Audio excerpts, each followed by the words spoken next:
The word strength is such a relative term. We use this word and assign it to how someone looks, moves, and decide whether it's even required. For the most part, when we talk about strength, we think of two things. We think of someone who's lifting an absolute crazy weight. So those power lifters, those super strong guys that are just huge, and we can't really relate to them. Also, we start thinking about bodybuilders, and they might be, you know, someone with a lot of muscle, but they may not necessarily lift like the heaviest weight, but they do it an awful lot, and that's kind of why they look so big. And again, that may or may not be completely relative to us. So when we start talking about strength, it's very easy to get confused and don't really know what strength is or what we can actually use it for. So the question is, what is strength? Is it relevant? And ultimately, what is strong enough?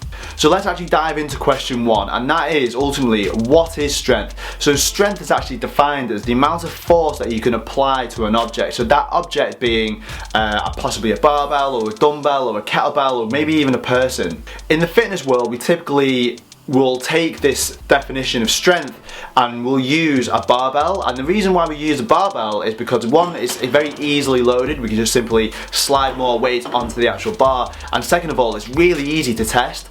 So for example, like we take the squat, but in order for someone to get stronger, then we can basically add weight on, go through a squat cycle, and then basically retest them at the end of the cycle and see if they've got stronger just simply by adding the weight on. And that's ultimately what strength is and what that actually means. However, it's not quite as simple as that. And the reason being is if strength was so important and it was such a key factor, then we'd simply round up all the strongest people in the world, assign them all to all different types of sports and activities, send them on the way, and they'd be simply the best in the world. But they aren't. So people who are really, really super strong, they're normally the best in the world at being super strong. The best track athletes aren't necessarily the strongest athletes. The best footballers aren't going to be the strongest athletes. The best jiu-jitsu players aren't necessarily going to be the strongest people in the gym. So it's how you express and actually how you use that strength. That's the important part. Which leads me on to the second thing, which is relativity, which ultimately means what do we actually want to be strong for, and also how much we want to dedicate our time to actually being strong and developing strength. For me, I split this into two categories. Category one being general fitness, recreational sport, hobbyists, and actually, you know, sort of local level competition, and the second category being sort of like elite level athletes. So these are people that are, you know, competing at sort of like maybe national, world sort of class standard, and possibly and probably trying to make some sort of living out of their sport. So I kind of separate it into the two. That doesn't mean that there's any sort of crossover. We can actually have someone who's super strong who competes at a recreational level, or if doesn't even compete at all. Likewise, we can have people who don't compete at anything and just want to be generally fit, and they can be super strong but aren't competing at anything at the international or sort of like a world level, don't want to be a sport. So the two can absolutely combine, but typically when it gets someone through the door, we'll have a quick look and just sort of see what they want to do with this strength. So in this video, we're actually going to be talking about the former. So that's sort of like general fitness. We're going to have like hobbyists, recreational athletes, and you know, just sort of like, I don't know, like domestic, local competitions, that sort of standard. So when we start talking about strength, there's actually a few things that we need to consider here. So we can talk about strength in its absolute form. So that's what I said before, that definition of being able to lift a weight or an object just once, how much force you can apply to something. That being said though, there's other things that we need to consider too. So for example, stuff like strength endurance, isometric strength, and explosive strength. These are all, if you like, expressions of this maximal strength. So in other words, you have this maximal strength, the maximum amount of you can use. We have a lower percentage of that, and that is ultimately our expression, or what we can actually use. This is our functional strength. This is our actually usable and useful strength that we can actually start applying to something a little bit more repeated. The way we express strength is actually really important, and the reason being, so let's take for example, if you want to be just generally fit, so this isn't, you're not playing any sport, or maybe you do something as a hobby, you know, maybe a little bit of Sunday league, or maybe, I don't know, you take part in some classes at the gym, maybe some kickboxing or something along those lines, some general fitness. So for example, if you're doing a workout, any workout, doesn't really matter which, and if you're using and comfortable using a 12 kilo kettlebell, then the amount of work, the amount of metabolic work that you'll be doing, and that, what I mean by that is the amount of energy expended that you can actually recover from. That's what we mean by metabolic work. The stronger you are, in other words, if you get stronger and then you can go up and use a 16 kilo kettlebell during the same workout, the amount of work that you've done has actually increased. Then ultimately we are actually getting fitter.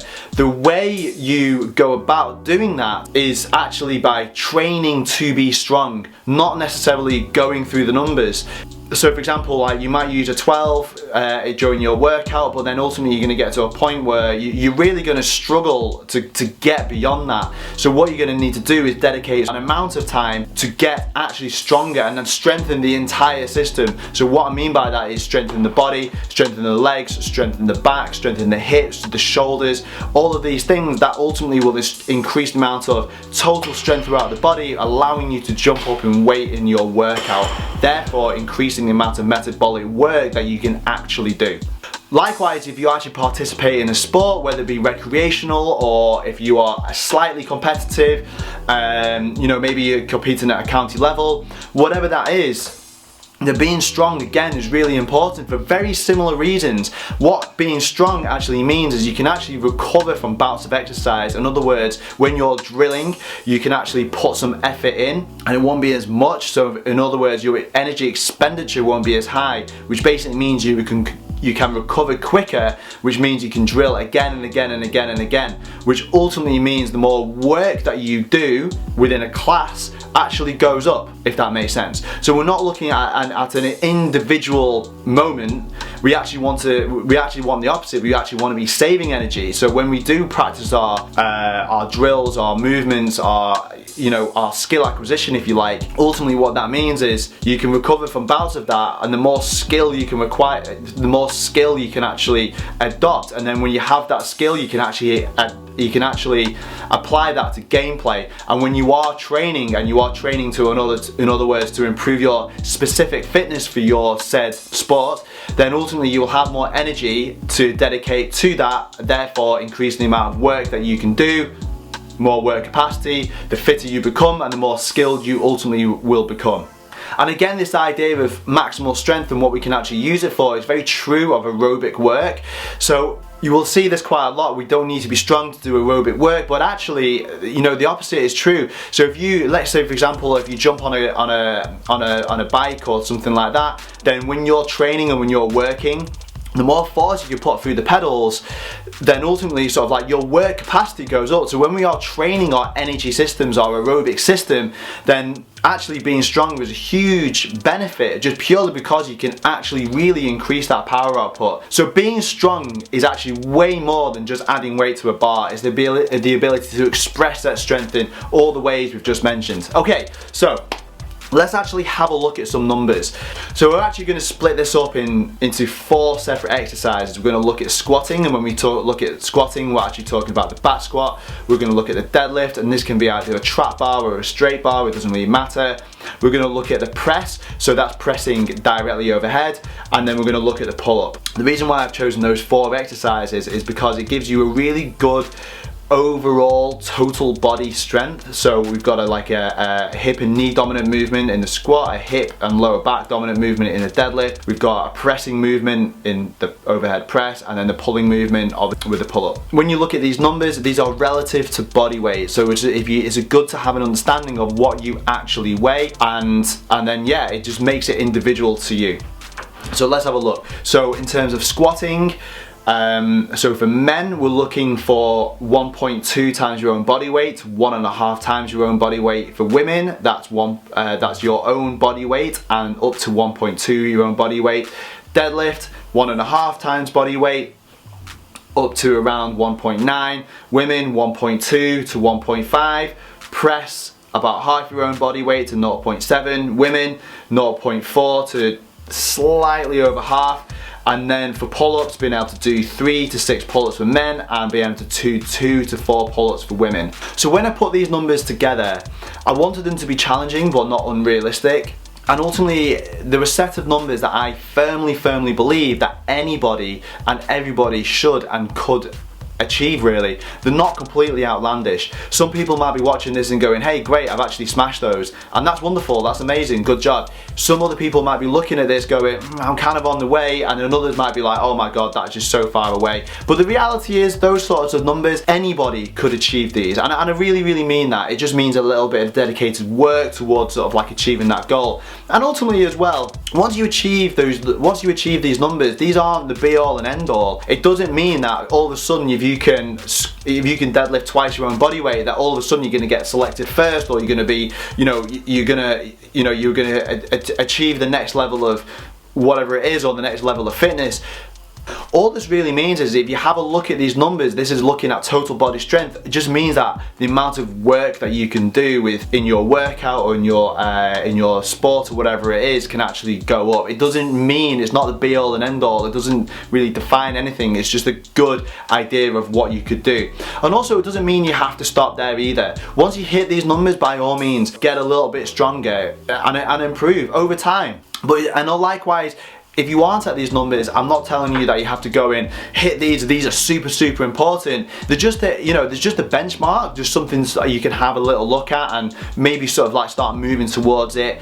If you have these numbers, that is great, and ultimately what that means is you are strong. But what it also means is you have the neurological coordination to be able to move the bar up and down, be able to pull yourself up. It also means you've got the muscle and tendon strength and the bone mineral density to actually do this as well. I don't think anyone's ever gone to the gym and going, I'm going to train my bone mineral density. But how you train and actually develop your bone mineral density is by lifting weights, and by having these numbers represents a good level, probably, of good bone mineral density. It also means you have the tendon and muscle strength to work at those levels, because it's highly unlikely you're just going to be able to walk into the gym and just do this. You're going to have to train to it. So during that training, during that process, you're actually going to get stronger. You're actually going to get fitter and be able to apply that ultimate strength into other areas, whether that just be general fitness and you want to increase that work capacity, or whether you're doing this sport and it's going to allow you to recover and acquire those skills and ultimately allow you to train harder. Is being strong important? Yes, it absolutely is. Is being strong the be all and end all? No, it really isn't. Should you dedicate a bit of time to it? 100%. Everyone should be dedicating a little bit of time to strength. And what I mean by that is, it doesn't have to be like every single week. You can do a block. You can do like, alright, I'm going to dedicate 3 months or 2 months or whatever it is to a dedicated strength block, and then just maintain it for the rest of the year, or do it for a few weeks. If you're really not strong and you really feel that you want to dedicate yourself for a good period of time to do that, then absolutely go for it. You might want to train your strength for an entire year first, but or not. It's entirely up to you. But yes, it is 100% worth dedicating some time to developing strength, just so that you can work at a lower capacity, a lower amount of that strength, and increase that work output. I really hope that answers the question of what is strong enough, and hopefully you have a slightly better understanding of what strength is and how you can actually use it. If you have any questions or any comments, just put them in the comments below. While you're down there, hit the little subscribe button, that'd be awesome. And while you're there, if you actually look in the notes, there's actually a program, a habit tracker and a nutrition guide that you can download for free, and that's ultimately everything that you need in order to get on your fitness journey. Until next time, see you later.